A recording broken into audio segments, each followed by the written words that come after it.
แซ่บบ่แซ่บ กินแซ่บติกินข้าวกับแกงหวายเอายกมาก็ได้เพิ่นเบิ่งกันนะพี่น้องเบิ่งโอ้ยกินเบิดถ้วยพี่น้องพุ่นแล้วกินข้าวแซ่บแต่ว่าแล้วย่างบ่เคยได้ย่างกันจุกกันแจ๊ก สุดยอดแล้ว สุดยอดแล้วเตี้ยทั้งย่างใส่กะทิใส่กะติกย่างมันต้องใส่นั่นล่ะมันบ่มั่นใจเด้ใส่กะติกย่างเอา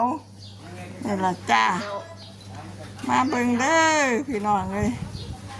นั่งกินข้าวกินจังซี่ล่ะร่างกายบ่สมบูรณ์แต่ร่างกายสมบูรณ์แต่ละขาย่างบ่ได้จ้าร่างกายนี่สมบูรณ์โพดแต่ว่าเป็นขาเนี่ยย่างไปบ่ได้